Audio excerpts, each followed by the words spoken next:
Selamat malam kawan-kawan semua. Kali ini kita akan membicarakan mengenai sistem iptek nasional dalam kaitannya menyongsong terbentuknya BRIN, Badan Riset Inovasi Nasional. Kali ini kita akan mencoba melihat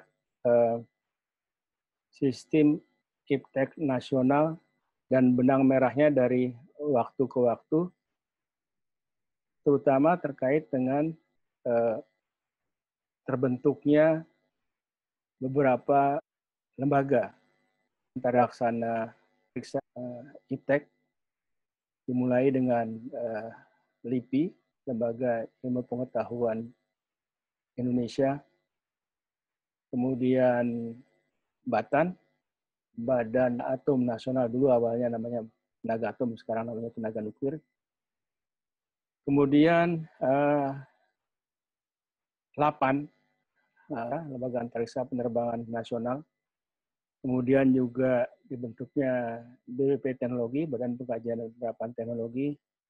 Kemudian disusul dengan namanya Bapeten, Badan Pengawas Tenaga Nuklir. Kemudian Badan Standarisasi Nasional atau BSN. Semuanya ini kita akan lihat mengapa badan-badan tersebut dibentuk dan bagaimana benang merah upaya para pendahulu kita membentuk sistem iptek nasional. Dan kemudian kita mencoba mengantisipasi, katakanlah, bagaimana dengan adanya badan baru, ya Badan Riset dan Inovasi Nasional, konstelasi dari badan-badan yang sebelumnya ada atau lembaga-lembaga iptek yang sebelumnya ada itu ke depannya akan bagaimana kontribusi dan juga perannya.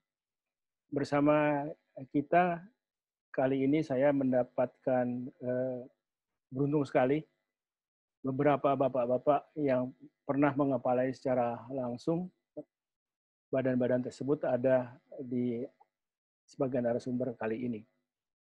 Antara lain adalah Pak Asasio Lasman. Beliau pernah sebagai Kepala Bapeten pada tahun 2008 sampai dengan 2014. Dan saat ini juga beliau masih aktif sebagai anggota DEN, Dewan Energi Nasional. Pak Bambang Teja, Pak Bambang Teja adalah Kepala LAPAN, Lembaga Antariksa Penerbangan Nasional pada tahun 2011 sampai dengan 2014. Ada juga Pak Bambang Setiadi, beliau adalah Kepala Badan Standar Nasional atau BSN tahun 2008 sampai dengan 2012. Di samping itu sebelumnya beliaunya pernah menjadi deputi dari Menristek, dan setelah Kepala BSN beliaunya mengetuai Dewan Riset Nasional atau DRN dari tahun 2015 sampai dengan 2020. Di samping itu ada juga para tokoh lain yang senior, yaitu Pak Aswin Sasongko memulai karirnya di Lembaga Ilmu Pengetahuan Indonesia LIPI. Setelah itu beliau berpindah ke beberapa instansi, antara lain adalah di Kementerian BUMN dan pernah sebagai wakil kepala di BPT, pernah sebagai sekretaris Menristek pada tahun 2002 sampai dengan 2005. Kemudian beliau berkiprah di Kementerian Kominfo sebagai sekretaris jenderal pada tahun 2005 sampai dengan 2009. Setelah itu menjadi dirjen dan beberapa jabatan penting eselon 1 lainnya. Ada juga Pak Idwan Suhardi. Pak Idwan Suhardi, beliaunya dulu pernah deputi Menristek pada tahun 2005 sampai dengan 2012. Dan setelah itu pernah juga sebagai anggota Komite Inovasi Nasional atau KIN pada tahun 2009 sampai dengan 2014. Namun sebetulnya jauh sebelum itu, yaitu tahun 92 sampai dengan 97, unik nih beliau nih. Anggota Majelis Permusyawaratan Rakyat MPR tahun 92 sampai dengan 97. Dan teman kita yang lain adalah Pak Andi Eka. Beliau pernah Kepala Badan Meteorologi, Klimatologi, dan Geofisika atau BMKG tahun 2013 sampai dengan 2017. Dan setelah itu beliau pernah aktif beberapa tahun sebagai Sekretaris Jenderal Dewan Riset Nasional. Nah, di samping itu kita juga ada Pak Hairil Abdini. Beliau pernah sebagai Deputi Menteri Sekretaris Negara tahun 2010 sampai dengan 2015. Saat ini beliau sebagai Sekretaris Jenderal AIP, Akademi Ilmu Pengetahuan Indonesia.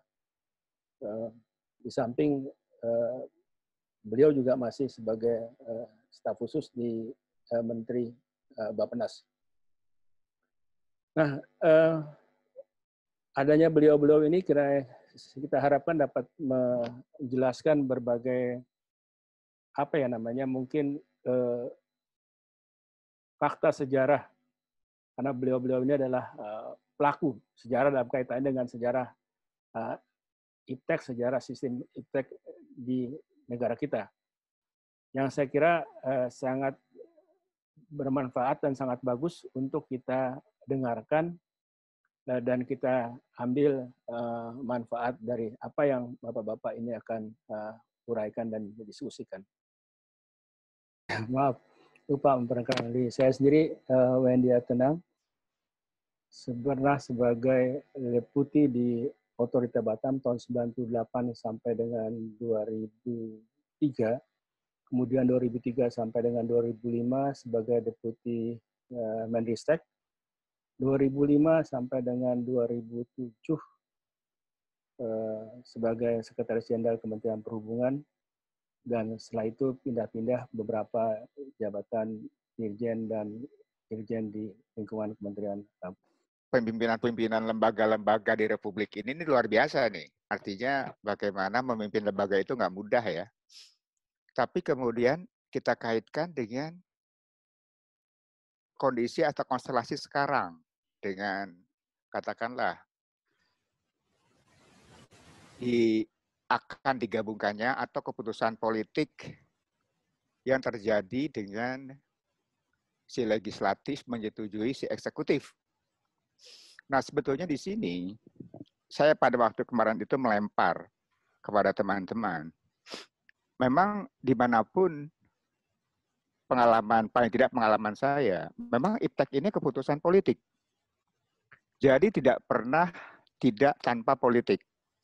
Nah, ini kemudian hipotesa saya katakan, itu berdirinya LAPAN, BATAN, LIPI, BPPT, itu tidak lepas dari satu konstelasi politik pada saat-saat itu. Geopolitik mempengaruhi membentuk badan-badan itu sendiri. Namun, apakah itu kemudian sustain atau tidak, itulah yang pembelajaran yang kita peroleh. Kalau kita barangkali masih beruntung ya, bapak-bapak memimpin lembaga, kita masih mendapatkan, katakanlah, menjabat, fasilitas eselon 1 dan sebagainya. Tapi begitu banyak pada waktu sebelumnya saya katakan, apakah ada roadmap ataupun karir path dari periset-periset kita di LAPAN, di BATAN, atau di tempat lain, bahkan di BPPT, itu tidak pernah ada. Jadi dari dia masuk, seperti saya misalnya ya, masuk di BPPT, sampai kemudian pensiun, nggak tahu tuh karir path-nya mau ngapain dan sebagainya. Itu yang saya rasakan. Nah kemudian pada saat saya jadi anggota MPR, menyusun GBHN 1998, itu jelas sekali bahwa ilmu pengetahuan teknologi itu diposisikan sama dengan bidang-bidang yang lain. Itu ada 7 bidang di GBHN 1998. Ada ekonomi, ada hukum, termasuk ilmu pengetahuan dan teknologi. Artinya posisi ilmu pengetahuan dan teknologi itu begitu tinggi. Tapi kalau kita perhatikan RPJP, itu shiftingnya dari GBHN ke RPJP, itu tidak ada karena tadi ada disruptif politik. Sehingga presidensial, kabinetnya dan sebagainya itu konsekuensinya itu panjang. Nah ini yang kemudian yang saya coba sharing kepada teman-teman, saya katakan bahwa dulu pada waktu keputusan politik Soeharto memanggil Habibie, itu sebetulnya ada keinginan yang saya tangkap, bagaimana membawa negara ini dari negara agraris ke industri. Karenanya susunan GBHN itu pun, ilmu pengetahuan teknologi itu diposisikan begitu sama dengan posisi ekonomi. Nah ini yang saya coba ingin sharing, dan kita saling berbagi bagaimana konstelasi misalnya. Kalau yang saya tangkap, pendirian Lapan, Batan, Bapeten, LIPI, dan seterusnya, tentunya ini ada situasi geopolitik tertentu, diberikan keputusan-keputusan politik tertentu. Karena kalau kita cuma melihat reaktif yang seperti sekarang, ada ini, ada itu, barangkali kita tidak atau kehilangan pola dari pembangunan negara kita ini sendiri. Barangkali itu, teman-teman, sebagai pembuka. Terima kasih. Terima kasih Pak Idwan. Pak Andi nih yang juga ngikutin BRIN dari awal sampai sekarang, belum berakhir soalnya. Bukan dari awal sampai akhir, dari awal sampai sekarang. Ya, terima kasih. Assalamualaikum warahmatullahi wabarakatuh. Ini juga terima kasih sekali kepada Bapak-Bapak yang telah hadir kemarin dari undangan yang barangkali mendadak ya Pak Wendy dan Pak Idwan. Kami itu diskusi bertiga mengenai berkaitan dengan perkembangan ITEK, dan terus kemudian istilahnya merenungkan bagaimana sebetulnya para pendiri bangsa itu dulu memulai itu dari istilahnya ketika kemudian kita melihat di Puspitek itu ternyata kan pembangunan reaktor itu sudah sejak 63, Pak. Barangkali Pak As sangat-sangat kenal sekali itu di sekolahnya anak-anak kita itu di depan SD-nya itu kan ada bekas-bekas membangun kerangka untuk membangun reaktor, tapi sekarang sudah tidak jadi. Tapi sejarahnya sejak 63 juga kita sudah mulai. Kemudian kita mencoba berpikir 8 pada waktu itu, dan kemudian ingat Pak Teja berkaitan dengan ini untuk tidak tidak memanggilnya Pak Bambang karena ada 2 Bambang. Siap. Ya, siap. Makanya Pak Teja. Tapi kan sebetulnya kita juga sudah mencatat bahwa peluncuran roket itu cukup berhasil justru tahun 60-an, Pak. Ketika kita belum mempunyai apa-apa. Ya. Itu hampir seperti sama ketika Kennedy itu juga mengatakan bahwa kita harus menginjak bulan sebelum tahun 70-an, saat sebetulnya Amerika juga porak-poranda. Jadi ketika itu sampai di situ dan kemudian membandingkan keadaan yang sekarang ini sebetulnya cukup affluent, ya dilihat dari sisi kemakmuran, juga kemudian kemampuan untuk melakukan pembangunan dan segala macam dengan proses yang sekarang ini kita lakukan. Ya, mengapa kemudian keadaannya seperti sekarang ini, dan itulah yang kemudian mendorong diskusi kita, sehingga ketika kemudian Pak Edwan tadi mengatakan ini kan sebetulnya dipengaruhi oleh perkembangan geopolitik yang terjadi. Nah, disinilah kemudian kita mencoba berpikir bahwa bagaimana kalau kita kemudian mengajak kawan-kawan, ada bapak-bapak senior ini untuk kemudian berbagi bersama, seperti halnya juga ketika Pak Habibie kemudian berpikir bahwa kita harus membangun standarisasi, karena standarisasi menjadi peluang pembuka bagi produk-produk kita untuk kemudian berkembang. Nah ini kan semuanya kan kemudian berkaitan, Pak.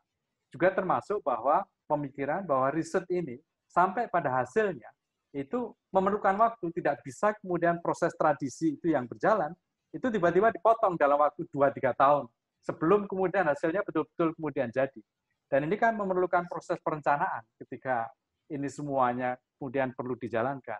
Dan kalau keputusan politik itu hanya sampai 5 tahun sekali, dan itu berubah begitu dahsyatnya, maka ini menjadi sebuah tentu menjadi istilahnya pemikiran kembali, bahwa apakah kita kemudian akan bisa menghasilkan sesuatu di dalam proses itu. Nah, oleh karenanya hari ini kita mencoba untuk berbincang-bincang, dan terima kasih Pak Wendy sudah memfasilitasi, dan juga pertemuan ini mudah-mudahan ini juga bisa menjadi kedok tular. Dan kalau kita lihat hasilnya Pak Teja di YouTube itu juga menarik sekali Pak dengan inovasinya. Jadi saya kira ini perlu kita diskusikan, walaupun minggu dan puasa ini kan bermanfaat Pak, gitu ya. Mudah-mudahan menjadi bagian awal. Terima kasih Pak Wendy, saya tidak akan panjang lebar. Ya, ada perencana di Bappenas, jadi kan kita juga bisa. Iya. Oh ya, mungkin yang belum ini kenal di ujung pojok itu Pak Hairil Apindi ya, Pak Bambang Teja tentunya Pak Hairil. Pak Hairil itu dulu deputi di Seknek, tapi sekarang di staf khusus di Bappenas. Tapi beliau juga sekjennya IP, Akademi Ilmu Pengetahuan, dan sering kita ajak bicara seperti ini. Seumuran-umuran kita juga lah, udah pensiun juga dia sebenarnya. Sama ini Pak Bambang Setiadi. Pak Bambang Setiadi, monggo Pak. Cuma kelihatan wajahnya di antara padi-padi apa aja itu. Ya, saya nggak tahu, tiba-tiba ada belakangnya, nggak ngerti cara ngilangkannya. Sorry. Nggak tahu, tiba-tiba kebanyakan webinar tiba-tiba dikasih kayak gitu. Ini belum mandi nih Pak Bambang, Pak Setiadi nih. Nggak apa-apa, jadi kalau saya lagi emosi kan nggak kelihatan. Jadi gini, ini pemikiran yang saya merenung dari kemarin, saya bilang. Ini karena apa? Karena kita bisa melihat urutan pikiran Pak Habibie. Pikiran Pak Habibie itu kalau ditelaah ada dua. Satu idenya, ya, ide Pak Habibie. Yang kedua kepemimpinannya. Ya. Jadi bagaimana Pak Habibie mengenerate anak buah. Ini yang duduk di sini semua ini minimal pernah menjadi lingkaran eselon 1-nya Menristek atau menjadi kepala lembaga. Pernah dengar Pak Habibie mengatakan yang paling saya menyesal ketika saya menjadi presiden, saya tidak membuat BPPT sebagai atau mempunyai undang-undang, dimasukkan di dalam undang-undang. Itu salah satu yang disesalkan oleh Pak Habibie. Tapi apa yang terjadi sekarang? Semua yang sudah diundang-undangkan menghadapi masalah dengan peleburan Kemenristek ke BRIN. Kenapa? Akan hilang juga. Jadi tiba-tiba ada sebuah senario yang sangat politikus, sangat politik sifatnya, karena akan merebut, katakanlah akan direbut suatu posisi, nggak boleh. Teknologi itu nggak boleh eksklusif gitu. Politik harus berperan gitu. Maka kalau Anda pelajari draft Kepres itu, yang akan terjadi adalah semua yang dibangun Pak Habibie itu akan melebur menjadi 12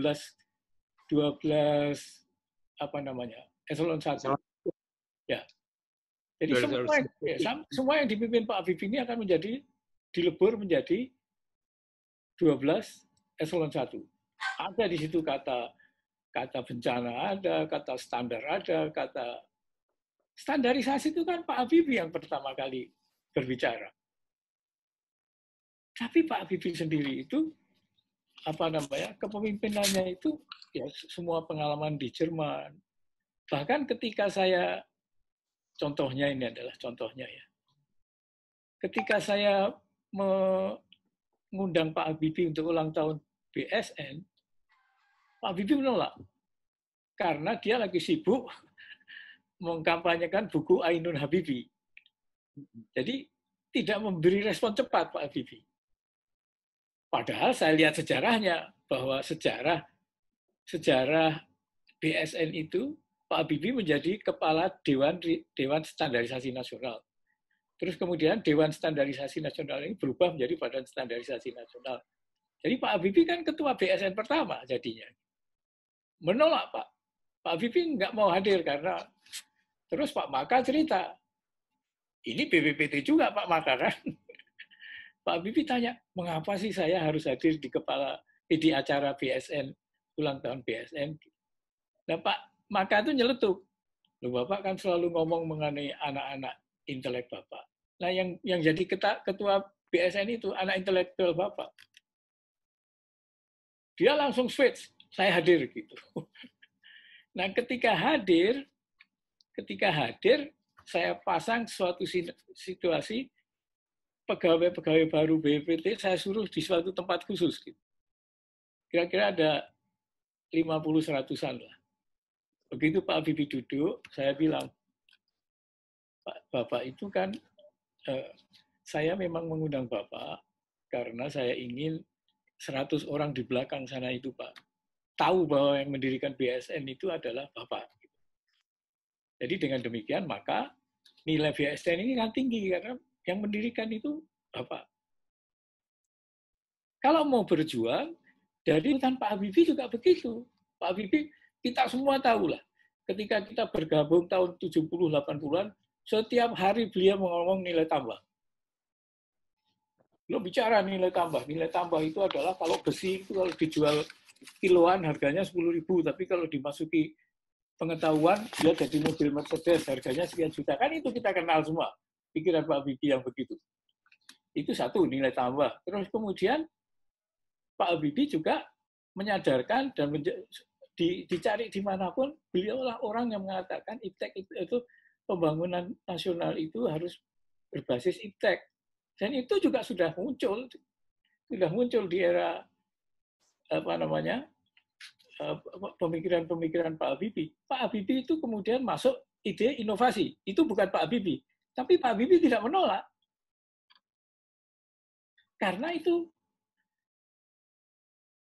kristalisasi pemikiran inovasi itu oleh Pak Habibie, kristalisasi pemikiran Pak Habibie mengenai nilai tambah dan ekonomi itu adalah inovasi. Karena itu begitu beliau wafat, Menteri Ristek mengatakan Pak Habibie itu dihargai karena inovasinya. Jadi bahasanya klub sudah sama gitu loh. Jadi kemudian muncul perkembangan baru dari Presiden Jokowi kemarin adalah sistem inovasi. That's good. Itu bagus itu. Oke, kalau sistem inovasi bagus. Jadi tidak membuat dari presiden sendiri tidak muncul hal-hal yang baru. Karena yang akan terjadi adalah seluruh pemikiran yang dipikirkan mengenai sistem inovasi itulah subjek kita hari ini kalau mau. Jadi artinya sistem inovasi yang dibangun ini seperti apa? Inovasinya di mana? Nah, kalau mau mengikuti cara berpikir DRN, dua hal yang jelas gitu ya. Jadi pertama, inovasi itu harus menjadi penyumbang utama GDP. Untuk menjadi penyumbang utama GDP, seluruh sejarah di dunia ini, dana risetnya adalah di atas 2,5 sampai 4%. Kenapa di Indonesia tidak pernah menjadi begitu? Karena di seluruh dunia itu, ketua Dewan Risetnya adalah presiden. Jadi DRN mengusulkan, ketua BRIN itu harusnya presiden. Maksudnya apa? Jadi keputusan-keputusan besar inovasi yang berdampak kepada ekonomi atau yang tiap hari kita ributkan dana riset kita itu kecil 0,025, negara lain sudah 25. Presidenlah sebagai ketua Dewan Riset Nasional memutuskan, oke, switch, singkirkan dana pembangunan 4% atau 3% untuk riset. Jadi ini di sini kita buntunya, Pak. Buntu pertama bahwa menjalankan sistem inovasi yang baik itu bagaimana? DRN menjawab presiden ketuanya, Dewan Inovasinya. Kenapa? Karena presiden yang menentukan dana riset itu naik. Karena sampai hari ini dana kita riset itu 0,025. Nah, jadi kemudian ya memang kita berapa orang ini? 8 orang ini mau pemikir anak buahnya Pak Habibie. Anak-anaknya Pak Habibie yang berpikir gitu. Kalau saya sih sampai punya paten, kan saya berarti ilmuwan benar karena saya punya paten. Jadi karena saya punya paten, saya menjadi ilmuwan. Saya bisa speak on behalf of the scientist. Gitu. Tapi kita semua yang duduk di sini, mulai dari Pak Wendy, Pak Irfan, Pak Andi, Pak Aswin, Pak Khairil, itu semua adalah duduk di lingkar eselon 1 kepemimpinan IPTEK pada suatu periode. Dan sekarang kita gelisah itu memang saatnya. Ini ada masalah ini. Tapi masalahnya harus lurus. Saya saya akhiri dengan sebuah pemikiran dari gini. Jadi waktu BRN dibubarkan, DRN dibubarkan, kita kumpul. Teman-teman loh ini kok kita tuh baru bekerja memberikan arahan kepada presiden, menteri mengenai pentingnya inovasi, bahkan skenario inovasi yang dipikirkan oleh DRN itu dideklar oleh Menristek. Semua pikiran DRN mengenai inovasi saya pakai. Ya. Artinya apa? Artinya apa? Ketika kita memikirkan peran-peran semacam itu, kita harus harus tetap berpikir dalam kerangka ini semua adalah bimbingan Pak Habibie kepada kita semua untuk menyelamatkan pemikiran-pemikiran ini. Ini bukan saya langsung, demi Allah saya langsung lapor ke Pak Habibie. Ya. Untung ada saksinya. Saksinya adalah Pak siapa itu, Effendi mantan rektor UGM itu. Siapa? Sofyan Effendi. Effendi Ghazali. Ya, Sofyan Effendi. Sofyan Effendi itu duduk di depan. Jadi Pak Sofyan Effendi itu duduk di depan saya dan Pak Habibie. Ketika saya melapor, Pak, kelihatannya Dewan Riset Nasional akan dibubarkan karena tidak termasuk di dalam Undang-Undang 11. Marahnya minta ampun Pak Habibie. Pak Habibie bilang, siapa yang membubarkan? Saya nggak bisa ngomong. Ya, Pak. Karena itu etika politik. Ya. Jadi kalau masih dalam diskusinya sekarang menjadi sistem ITEK. Sistem ITEK-nya apa yang memayungi? Ya, kepres yang akan dilahirkan presiden. Pak Wendy, terima kasih. Terima kasih Pak. Semangatnya juga luar biasa. Ini kan kemarin kita waktu ngomong-ngomong ini kan, ada siapa yang ngomong, kita minta narasumber dari ini. Oh enggak, yang generasi pertama itu teman-teman Pak Habibie dan teman-teman itu udah terlalu tua lah, udah nggak patut juga kita ganggu lah untuk kayak orang anak yang masih terus ini tuanya. Terus siapa sekarang? Ya lapisannya keduanya kita ini udah itu kita pun juga jadi narasumber cuma karena udah nggak aktif ya. Nah, cuma yang mungkin kita agak ini sedikit pengertian tadi kan pengertian Pak Bambang mengenai anak-anak Pak Habibie dari sisi pemikiran. Dari sisi pemikiran artinya itu luas, bukan hanya organisasi dalam BPPT tapi organisasi keseluruhan ini. Beliau bawa ide, ya tadi bawa cara kepemimpinan dimasukin di dalam kaitannya dengan membangun IPTEK di Indonesia. Itu jadi tidak hanya terbatas kepada BPT, tidak hanya terbatas kepada LPND, tetapi keseluruhan termasuk juga tentunya listrik yang ada di perguruan tinggi, yang ada dilakukan di di masyarakat ya, yang dilakukan oleh civic society. Jadi itu semua sebetulnya yang bangun pada sistem. Jadi dengan pengertian begitu, kita itu semua, regardless kita dari instansi yang mana, kita adalah anak-anak yang pemikirannya punya kewajiban melanjutkan pemikirannya Pak Habibie ke estafet yang berikutnya. Mungkin kita Mas Jadi, di banyak lini itu, bahkan yang kita mungkin di lini yang kita tadinya nggak kepikir gitu kan, ada dipakai teman-teman ex anak buah Pak Habibie dari sisi pemikiran tadi itu dibutuhkan. Beberapa hal yang tidak pernah kepikirkan kita dulu begitu kan, waktu kenapa Bapeten didirikan, bingung saya gitu kan. Orang bilang, kenapa BSN didirikan? Bingung kita gitu kan. Semua begitu. Ternyata karena Pak Habibie itu lompatnya mungkin 20 atau 25 tahun. Saya bilang selain usia, gapnya itu adalah memang gap wawasan. Ya itulah kelebihannya. Makanya kita kemudian menjadi begini sekarang ini. Nah itu sih, silakan Pak As. Terima kasih Pak Wendy. Makasih ini kuliah pagi nih, bincang-bincang paginya nih. Yang penting sampaikan tadi Pak Eka, Pak Setiadi itu benar ya, benar. Cuma kalau saya merasakan sedih aja sih, jadi karena saya kebetulan dididik di tempat yang sama dengan Mbak Habibie ya, di Jerman, di Aachen lagi. Itu kalau di sana itu pola pikir kita itu adalah kalau kita mengerjakan sesuatu, apakah itu tesis, apakah itu penelitian, itu ada endingnya. Endingnya untuk apa itu jelas. Di tempat kita ini yang namanya penelitian, kajian ataupun itu endingnya itu kadang-kadang nggak jelas. Mungkin program jelas tapi di akhirnya nanti nggak ada dananya untuk diteruskan. Ini jadi patah semangat ya, patah semangat. Kalau dulu ketika almarhum itu bicara masalah substitusi impor, waktu kita itu luar biasa. Bagaimana kita berusaha menekan pengeluaran negara, ya.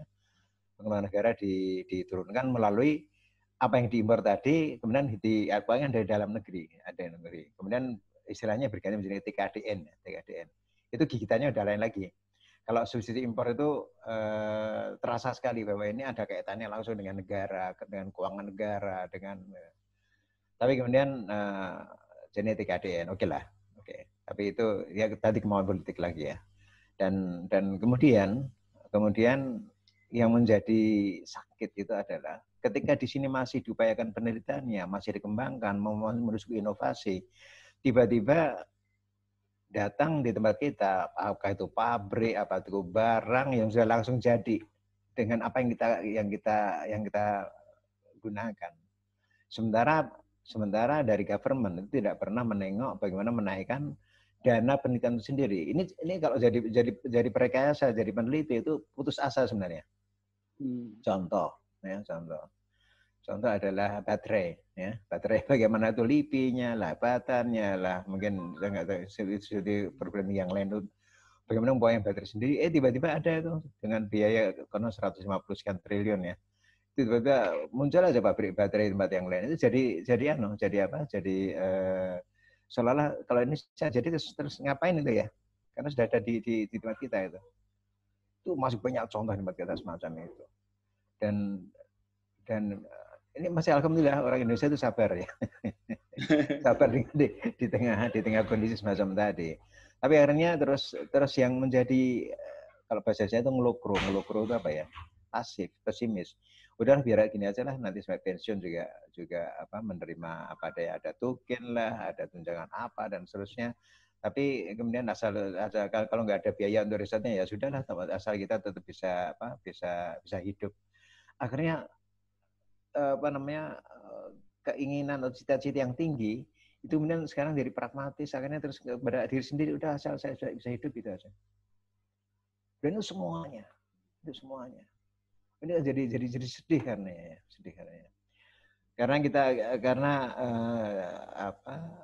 contoh ya masalah baru berapa bulan yang lalu ya, beras antara yang mau impor sama yang di bulognya sendiri. Yang impor ini kita mau impor ini yang bulog mau ditaruh di mana? Bulog sudah over capacity sendiri itu. Nggak mungkin. Jadi ada ketidaknyambungan di situ. Baru itu kemudian mungkin yang lain-lain banyak lah kita bisa memperhatikan sekeliling kita. Tapi artinya memang hasil kerja di internal ini itu kayaknya tidak dianggap oleh penguasa, nggak dianggap sama sekali. Baru dianggapnya itu oleh Menristek aja. Ketika mau ada show apa gitu ya, misal presiden mau datang ke kawasan Puspitek atau ke mana, apa ini hasil penelitian bisa di show up kan? Jadi bukan karena tapi apa yang bisa disodorkan pada pimpinan bahwa ini loh, Anda memberikan kita dana ini dan ini, tapi bukan untuk long term project, nggak ada itu. Saya sedih aja kalau kita cerita masalah pesawat terbang, masalah nuklir event itu nuklir sendiri. Nuklir sendiri saya agak sedih terus terang ya, terus terang. Zaman tadi Pak Gia betul ya, dulu kita dibantu oleh Rusia itu di tahun-tahun 60-an. In the same time kita dibuatkan oleh Amerika melalui IAEA itu reaktor di Bandung. Jadi ini waktu itu ada blok barat, blok timur gitu ya, blok timur. Cuma begitu tahun 65 kita ada pemberontakan itu, maka pembangunan yang di Serpong yang itu motornya dari Rusia itu terhenti. Cuma akhirnya dari barang-barang bekasnya itu yang ada, barang-barang materialnya itu kemudian oleh orang-orang Batan sendiri, coba bayangin. Saya nggak kepikir kalau saat ini. Waktu itu dengan semangat yang akhirnya membuat reaktor sendiri di Jogja. Jadi Jogja itu buatan sendiri. Material utamanya itu memang material dari Rusia, tapi itu bikinan sendiri yang di Jogja itu. Karena untuk ngitung teras reaktor kalau model zaman sekarang ini dengan kode ada. Kode waktu itu kan nggak ada, kemudian banyak tulisan tangan. Ngitung-ngitung sendiri. Jadi benar-benar basic fisikanya itu luar biasa. Itu terjadi dan itu berhasil ya. Nah sekarang kita dinenabubkan dengan situasi yang ada semacam ini dan apalagi tidak kondusif hemat saya. Kadang-kadang saya ngelus dua-dua aja kalau di bahasa Jawa itu ada sing ngerti ra kuwasa, sing kuwasa ora ngerti ya. Jadi klop lah di sini. Tapi yang tadi DRN tadi dengan kisah nasib ini, tapi saya masih bangga di Jogja itu masih ada DRD Pak Bambang Setiadi. Ya. Masih ada DRD karena DRD terpisah sebenarnya dari pendanaan dari pusatnya. Karena daerah memerlukan riset daerah untuk pembangunan provinsinya. Nah, situasi ini baru bisa berdaya saya kira. Kalau memang kemauan politiknya ke arah 12 deputi tadi, oke lah. Jadi, tetapi yang penting adalah bagaimana hasil yang ada itu tadi diorangkan, dihargai dan dimanfaatkan gitu. Jangan sampai yang sudah 12 dari 12 segmen 12 deputi tadi sudah bekerja sangat ini, tapi tiba-tiba kita tetap impor juga apa yang dilakukan juga. Ini jadi seolah-olah mementahkan lagi. Dan mudah-mudahan juga di para peneliti, para perekayasa sendiri ini juga diingatkan ya bahwa seringkali kalau mereka mendapatkan tugas 1 tahun gitu, ya kalau saya selesai 1 tahun gitu. Padahal sebenarnya kalau dikebut dengan kualitas yang sama dalam 4-5 bulan atau 6 bulan itu bisa. Jadi seolah-olah hanya saya sudah dapat penelitian setahun berarti 1 tahun ini aman gitu ya, sudah aman gitu. Tidak ada usaha untuk bagaimana dipercepat. Sehingga ini dorongan itu menjadi lebihan lagi di semua sektor. Jadi di satu sisi situasi yang di luar para peneliti semacam itu, para peneliti, para perekayasa sendiri masih dinenabubukkan dengan semacam pokoknya kalau ada penelitian disetujui berarti coupling 1 tahun itu aman atau multi years itu aman. Nah ini juga perlu dikritisi juga. Ya mudah-mudahan semangat para pendahulu kita itu terus bisa kita tularkan kepada anak kita karena saya yakin bahwa teknologi itu ada sebagai modal dasar pembangunan bangsa. Makin jauh kita dari teknologi kita jadi pasar aja.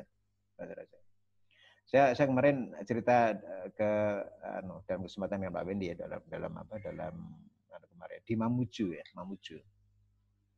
Itu ada terindikasi 820 km persegi itu uranium resources. Mungkin termasuk terbesar di dunia.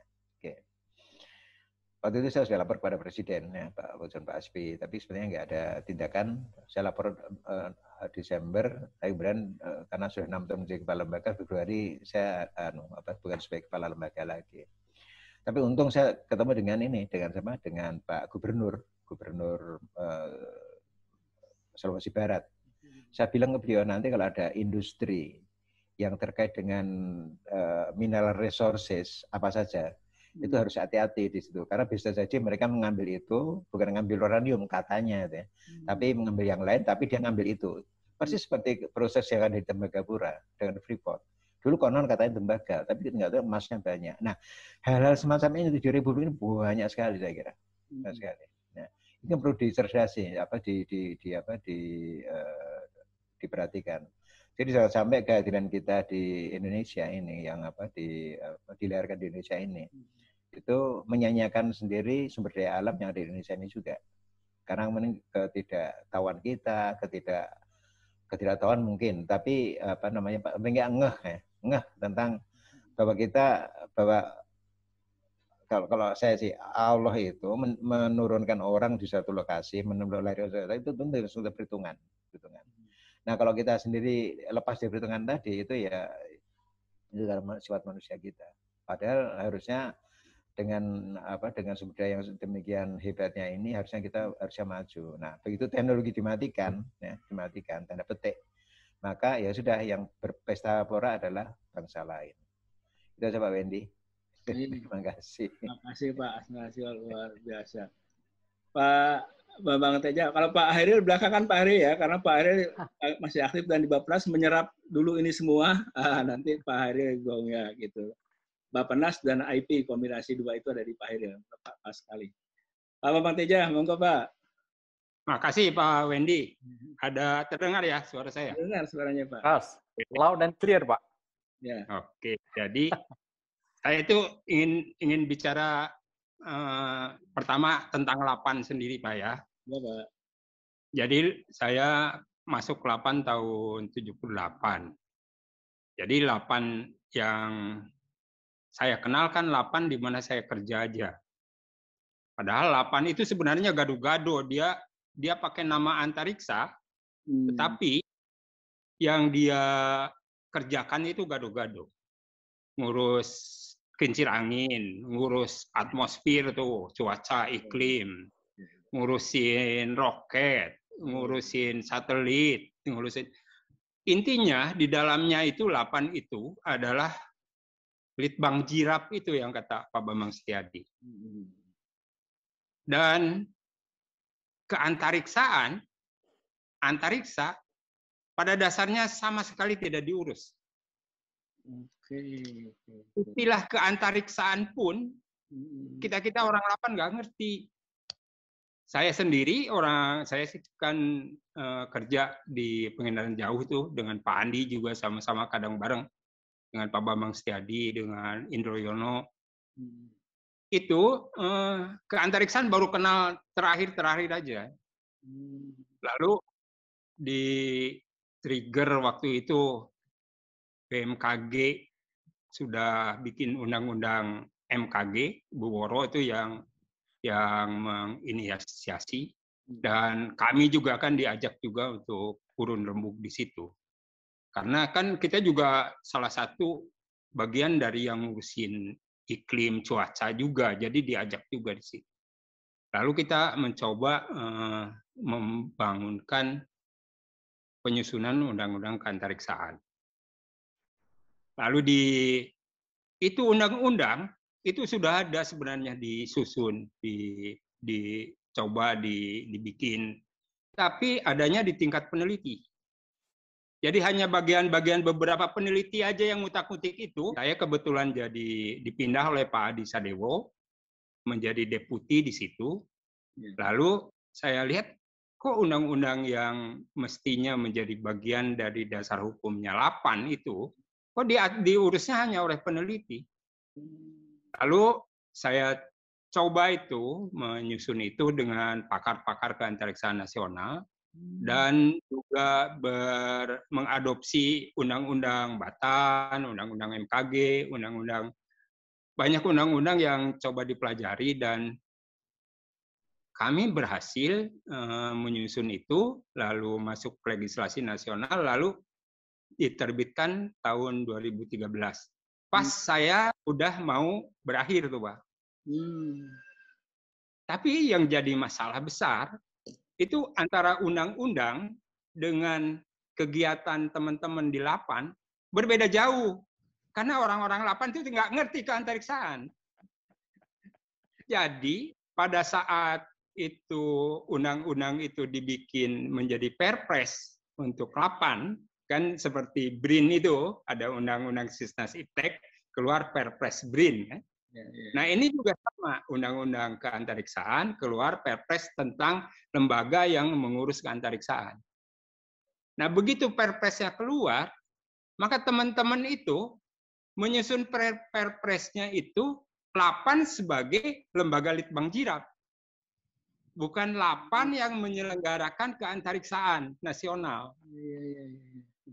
Jadi LAPAN sebagai LAPAN di dalam undang-undang itu melakukan koordinasi penyelenggaraan keantariksaan nasional.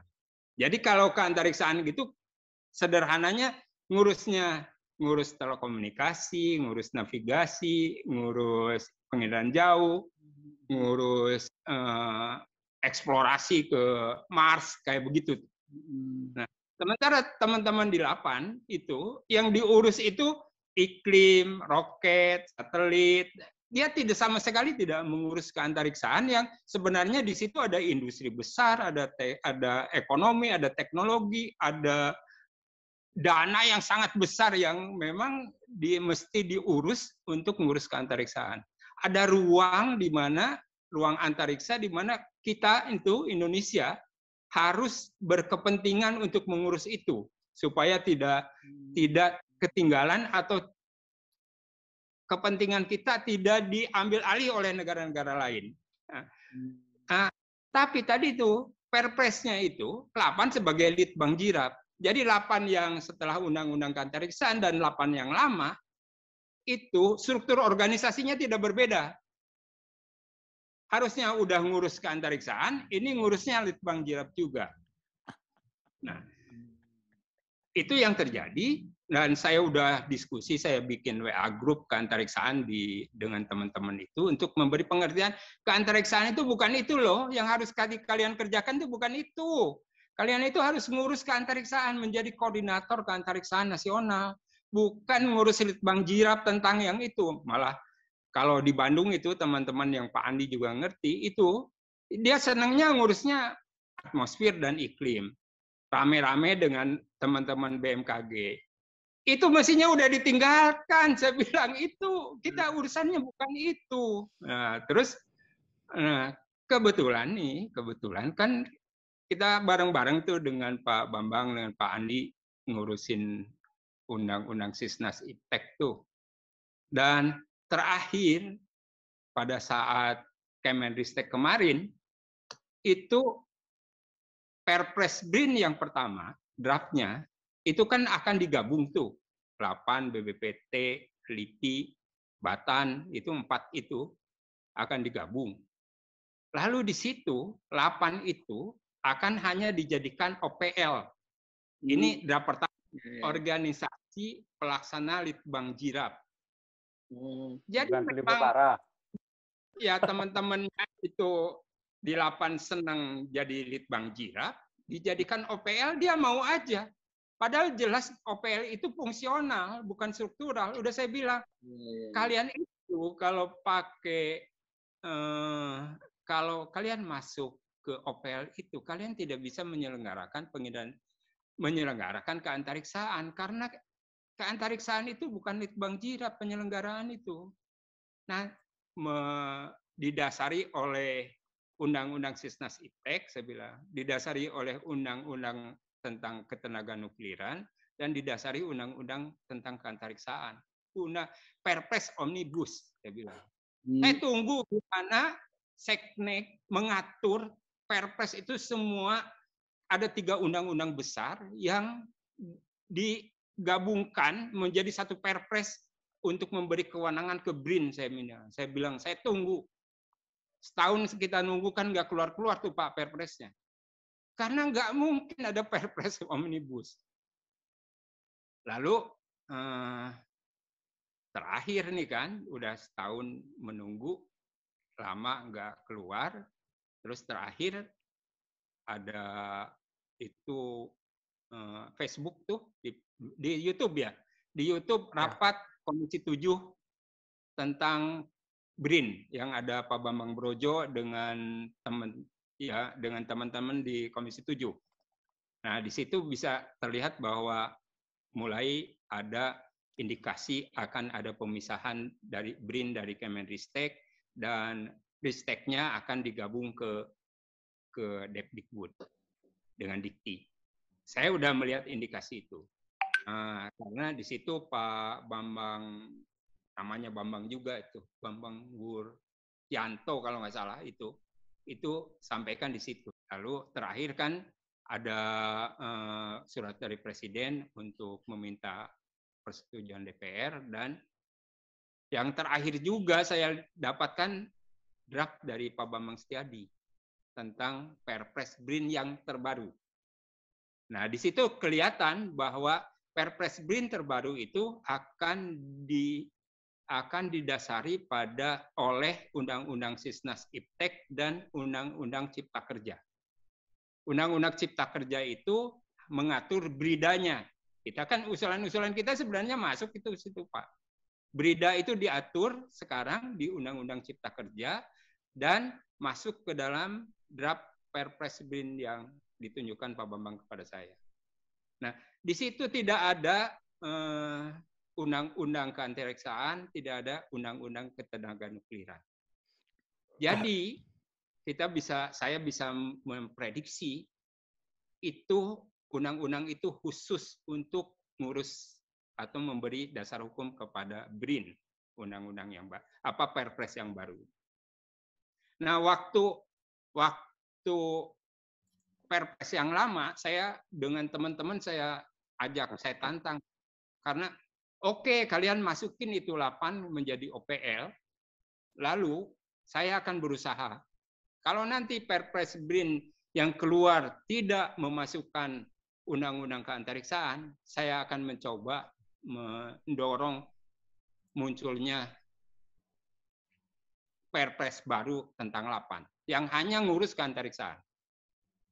Nah, rupanya waktu saya diskusi itu dengan teman-teman di 8 di PA Group Keantariksaan, Pak Thomas Jamaludin sampaikan bahwa dia disuratin Seknek untuk membuat surat kepada Presiden tentang pembentukan 8 yang baru. Lalu saya sambil jalan pagi kemarin saya ketemu juga ada gosip juga nama 8 katanya akan dirubah. Jadi ada indikasi bahwa BRIN dibikin, tapi 8 baru dengan Perpres baru akan dibentuk juga. Kemungkinan juga nanti Batan, mungkin begitu karena saya nggak ada kontak dengan teman-teman dari Batan. Lalu saya berpikir atau saya prediksi BRIN itu akan dibikin baru seperti tadi 12 kedeputian, tetapi khusus ngurusin Litbang Jirap. Dan semua kegiatan Litbang Jirap yang ada di 8 itu akan didorong masuk ke BRIN.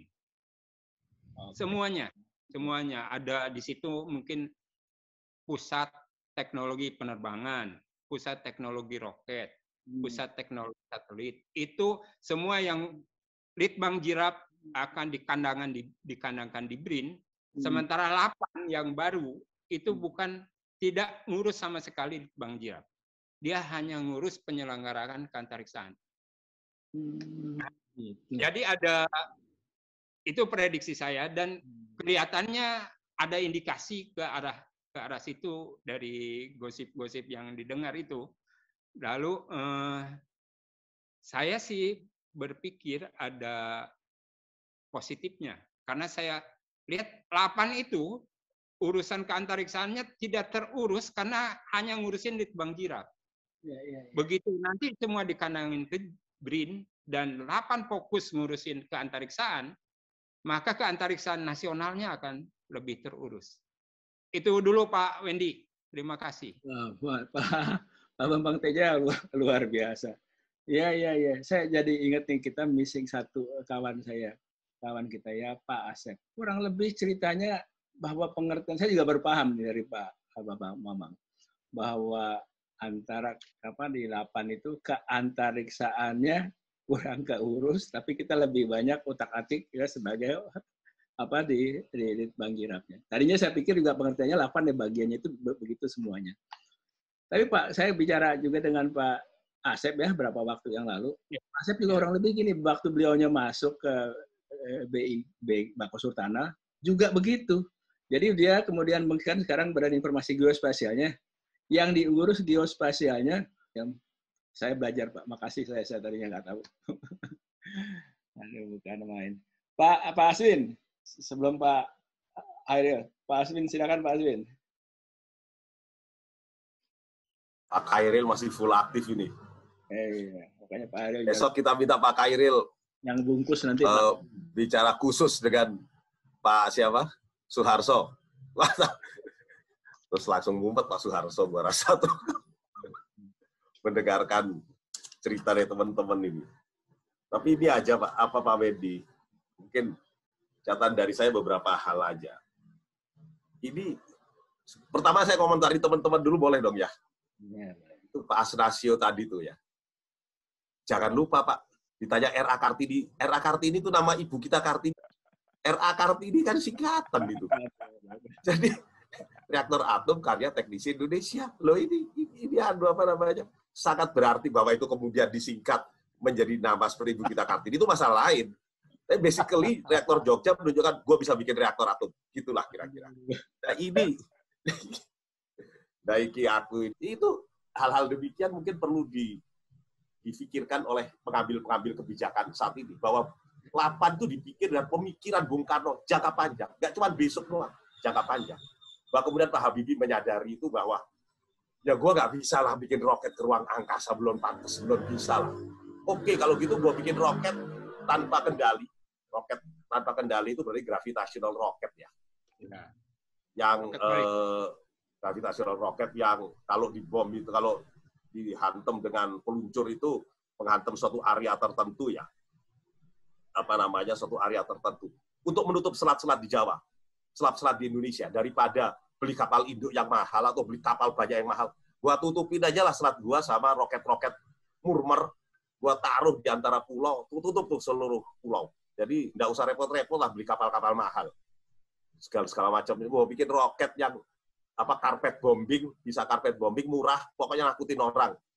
Untuk menghantam satu kapal, kalau roket kendali yang mahal itu, harganya 2 juta, 3 juta dolar, gue pakai roket murah aja lah, 100.000 dolaran satu, tapi gue lebarin 10.000 biji kan takut tuh kapal. Jadi, basic filosofi dari Bung Karno, yang kemudian, ini saya pikir aneh, saya lihat aja secara umum. Basic filosofi yang dikembangkan Bung Karno ketika bikin roket di selatan Jawa, dan kemudian pemikiran Pak Habibie untuk membuat roket karpet bombing untuk menutup selat-selat di Indonesia, supaya secara murmer, pertahanan murah meriah, itu mungkin perlu difikirkan juga ketika kita memikirkan pengembangan masa depan. Jadi ini perlu Pak. Batan kan juga sama Pak. Cuma sekarang 8 berubah ya lambangnya Pak, bukan roket ya Pak ya. Jadi bunder-bunder kalau nggak salah.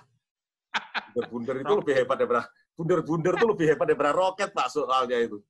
Bunder-bunder itu kayak piring terbang toh. To go to places where no man has gone before. Jadi udah lebih hebat lagi. Kalau roket kan masih ya ke Australia. Kalau ini to places where no man has gone before, wah ini sudah kayak Star Trek ini. Jadi ini saya pikir logo itu menunjukkan ini. Ketika lembaga itu dibuat, logonya itu menunjukkan pola pikir lembaga tersebut. Jadi ini Pak Wendy, dari mulai logo, filosofi dasar, kenapa lembaga itu ada, mungkin perlu menjadi dasar pemikiran ketika kita akan mengembangkan ke depan, apakah langkah. Nah, Batan kan ditakuti dari dulu itu. Sebab Asia itu yang ditakuti kan negara nuklir Cina, kemudian India, dan kemudian negara besar setelah Cina dan India Indonesia lah. Jadi makanya Bung Karno membangun Batan itu kan pikirannya supaya waktu saya kecil lagi Pak Asnasio, waktu saya kecil itu pikirannya kita akan menjadi negara nuklir berikutnya di Asia after Cina dan India. Loh ini ya oke lah untuk perang damai, ya nggak usah bikin bom lah, paling nggak gawe PLTN lah Pak. Seminar pertama yang saya ikuti adalah seminarnya Batan dengan perusahaan mana Perancis itu ya, bikin PLTN. Jadilah saya jadi peneliti terus. Jadi target-target itu udah kelihatan gitu ya. Jadi pemikiran itu ada bahwa kita harus menjadi negara nuklir. punya kekuatan nuklir. So, nuklir ini ditakuti. Sawang Korea Utara aja Amerika yo khawatir gara-gara punya nuklir, kan gitu aja. Jadi ya kalau nggak punya kekuatan yang ditakuti ya sudahlah. Atau mau bikin virus saja ya nggak apa-apa loh. Bom virus. Tapi memang suatu negara harus punya kekuatan yang ditakuti oleh negara lain. Tanpa kalau negara nggak punya kekuatan ditakuti negara lain, ya nggak apa-apa juga ya. Ya kita jadi negara dagang aja lah.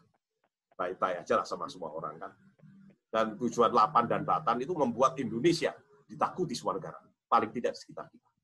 Jadi ini Pak Habibie kemudian berubahnya sedikit, ya nggak usah nyerang Australia lah, ya udahlah nutup selat. Batan ya udahlah, nggak usah bikin bom ya, bikin PLT nuklir lah. Tapi tetap aja ditakuti juga bikin PLT nuklir. Terus berubah sedikit tiba-tiba jadi pembersihan penjernihan ini apa namanya? Limbah. Namanya apa itulah? Nggak ngerti saya, uranium atau apalah, nggak gitu ngerti.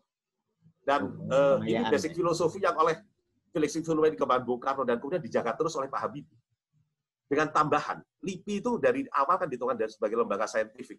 LIPI sendiri seperti Bapak tahu, teman-teman tahu, dikembangkan berasal dari universitas. Saya dulu kerja di Lembaga Elektroteknika Nasional, LEN LIPI. Sebelumnya tuh LEN ITB. ITB, Departemen Elektroteknik ITB, bikin LEN ITB, Lembaga Elektroteknika Nasional ITB, supaya ITB bisa bikin riset di bidang elektroteknika. Sebab kalau di laboratoriumnya di Departemen Elektro, udah sibuk sama mahasiswa dan ngajar. Jadi nggak sempat lagi buat teliti, karena itu dia bikin LEN ITB. Tempatnya di bawah menara air ITB. Tapi karena masalah administrasi dan keuangan, ini sekali lagi, Pak. Karena masalah administrasi keuangan, ITB nggak bisa mengeluarkan anggaran buat itu. Direktur pertama LEN itu Pak TM Sulaiman, Profesor TM Sulaiman, dari Elektro ITB. Terpaksa LEN ITB ini dirubah jadi LEN di luar ITB. Sebab administrasi keuangannya nggak memungkinkan ITB nyalurkan keuangan ke LEN. Jadi taruh di luar itu, kemudian dibentuklah LIPI, Majelis Ilmu Pengetahuan Indonesia, kemudian dibikin LIPI, dan anggarannya disalurkan melalui Seknek. Jadi yang secara administrasi keuangan memungkinkan. Jadi dari awal memang begitu kok lah. Ilmu apa yang ditambahkan dari dulu, Bung Karno bikinnya seperti itu. Dan itu diteruskan oleh Pak Habibie. Lapan, Batan, LIPI kan nggak diapa-apain, dia terus saja. Bahwa kemudian dikembangkan hal-hal lain, basic pemikirannya, nggak usah bikin roket buat nakut-nakutin Australia lah, ya sudah lah buat nutupi selat. Itu kan tetap, itu kan perubahan tujuan, ya, perubahan arah lah. Sesuai dengan kebijakan kita jadi temannya Australia kok. Dan berikutnya di tangan Pak Habibie ialah unsur teknologi, implementasi ilmu pengetahuan, ilmu pengetahuan di LIPI tidak dimasukkan ke sana. Ke ke teknologi dan kemudian dikembangkan ke industri, nggak sampai ke situ. Dia di sains, namanya ilmu pengetahuan kok sains. Nah, ketika Lembaga Elektroteknika Nasional tiba-tiba atas perintah Presiden memperlaksanakan kegiatan produksi, karena apa waktu kegiatan produksi? Sebab pada waktu kita mau bikin pemilu, karena Lembaga Elektroteknika Nasional itu bisa bikin penelitian pemancar TV. Diperintahkan, udah gini aja deh, jangan bikin pemancar TV laboratoriumnya, bikin 600 untuk seluruh Indonesia. Diperintahkan Presiden. Itu masalah lain, Pak. Karena itu kemudian di Lembaga Elektroteknika Nasional, yang lembaga penelitian, dibuat lagi satu UPT khusus yang melaksanakan produksi tadi. Namanya unit produksi LEN. Terpisah dari LEN. Terpisah dari lembaga penelitian, dia bikin unit produksi LEN. Dan itu perintah Presiden dikeluarkan Kepres 17 tahun 80 bahwa selain melaksanakan penelitian, dia juga ingin produksi. Oleh Pak Habibie kemudian itu yang unit produksi sudah dipecah menjadi DBIS, menjadi industri beneran, BUMN. Jadi ini dan Pak Habibie kemudian pasti saya ingat ketika beliau ke LEN, beliau ngomongnya jelas sekali. Ini LEN ada dua, LEN penelitian dan LEN industri. LEN penelitian tetap di LIPI, LEN industri saya jadikan pabrik BUMN. Jadi dipecah. Yang industri jadi BUMN, industri, yang penelitian tetap aja di LIPI. Pada waktu saya masih ingat Pak Kepala LIPI waktu itu, almarhum Pak Samaud, nanya Pak Habibie nanti bagaimana? Ya anggarannya kan dilepas ini untuk bikin laboratorium kan mahal, bikin anggaran. Oh oke. Saya bilang sama Pak Presiden supaya diturunkan anggarannya. Beliau keluar sebentar, berapa menit kemudian datang. Oke Pak Samaun, jangan khawatir, anggaran sudah disusun oleh Bapak Presiden untuk membangun laboratorium baru yang sekarang ada di Cisitu Bandung. Jadi itu pola pikir yang sangat kuat bahwa scientific di sini, teknologi di sana, industri di sana. Nggak di-merge jadi satu lah, merge jadi satu, bingung ini. Dan beliau nambahkan dengan BPPT. Yang BPPT kan menarik itu. Saya sempat bikin white paper untuk BPT dan lembaga-lembaga yang lain. BPT ini punya kantor di Tamrin yang tujuannya melaksanakan pengkajian penerapan teknologi menjadi konsultan dari seluruh kementerian lembaga kita.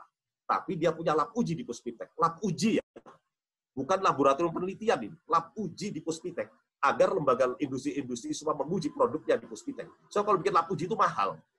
Jadi yang bikin lab uji pemerintah. Industri mengujikan produknya di situ, tentu dengan biaya yang secukupnya. Jadi infrastruktur riset development engineering dan industri kita sudah disiapkan semacam itu dari dulu, dan ini sudah jalan oke-oke aja ya. Jadi ada industrinya, bahwa kemudian ini dengan segala macam sebab jadi masalah, ya itu urusan lain lagi Pak. Itu baru infrastruktur fisiknya. Yang non fisiknya kan udah diceritakan juga Pak Wendy. Bikin DSN, kemudian bikin BSN, zamannya Pak almarhum sopo Pak Bambang, Pak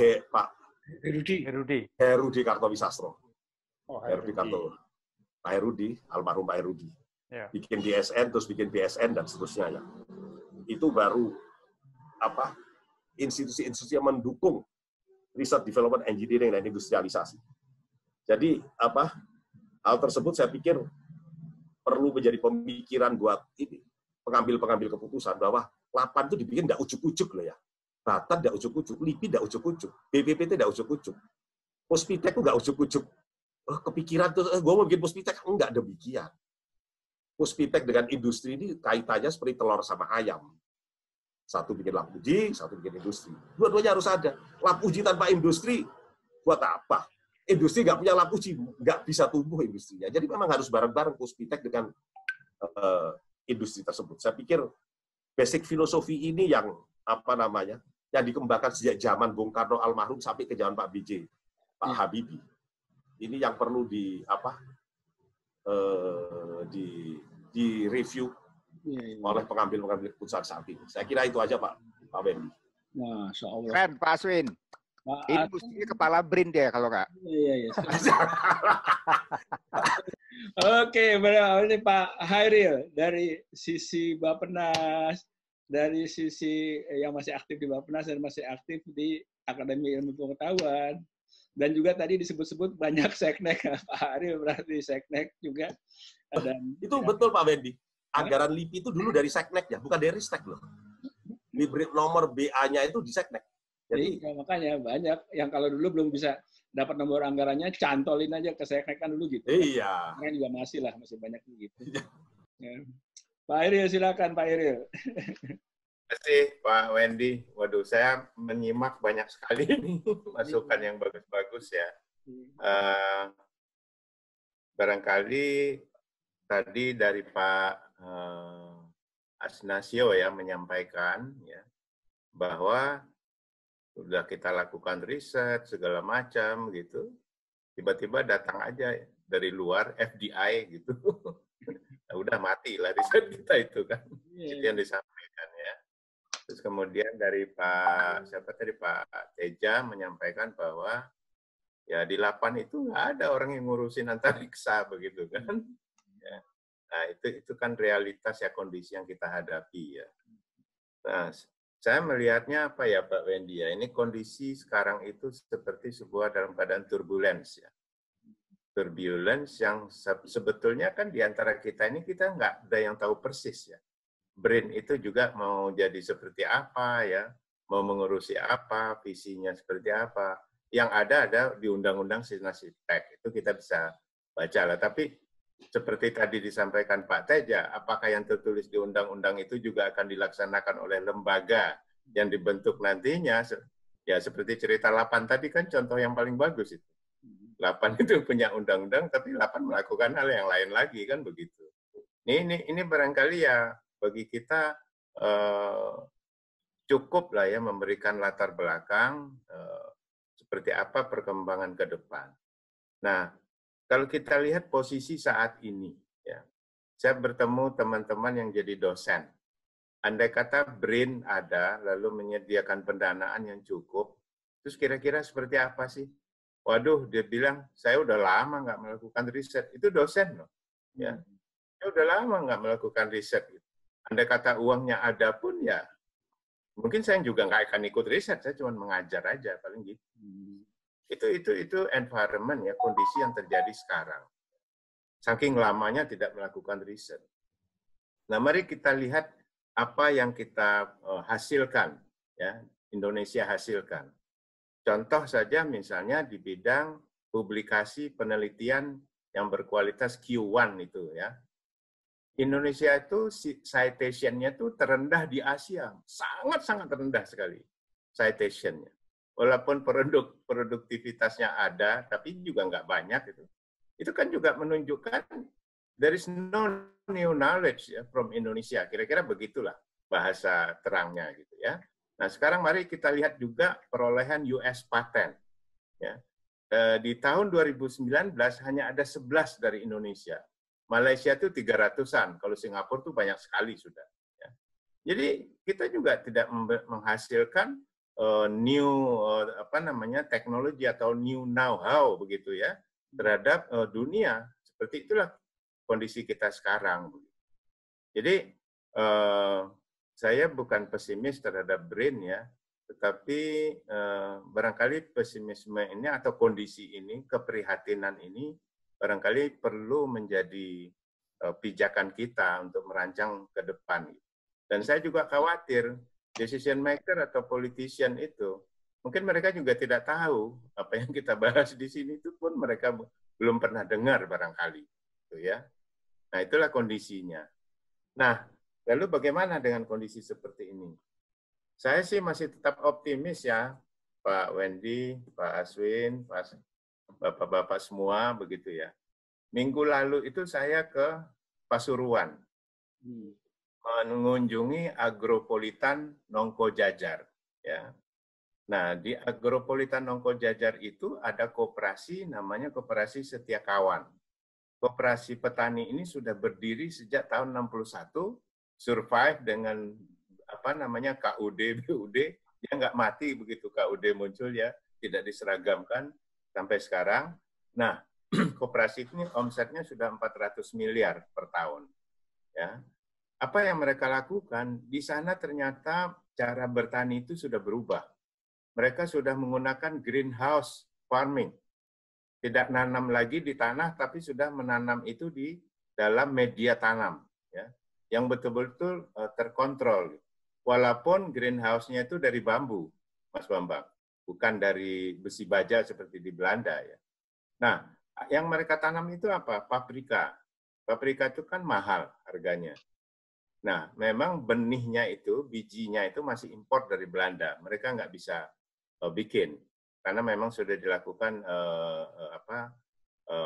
genetic code begitu. Generasi kedua dari bibit itu tuh deteriorated langsung. Gitu. Terus kemudian mereka di sana memelihara sapi. Mereka sudah mampu menghasilkan sapi, ya, indukannya itu anaknya banyak yang perempuan kan, kalau sapi perah kan harus sapi betina yang lahir. Nah, mereka sudah menguasai teknologi itu, gitu ya. Terus kemudian pakannya juga, ya, mereka sudah. Dan yang saya kaget apa? Koperasi itu ini bekerja sama dengan koperasi petani di Denmark. Mereka fitcon di situ. Wah, ini luar biasa. Tidak dengan lembaga-lembaga penelitian yang ada di dalam negeri, dengan Denmark mereka bekerja sama. Bagaimana menghasilkan produk-produk pertanian organik ya, ke depan.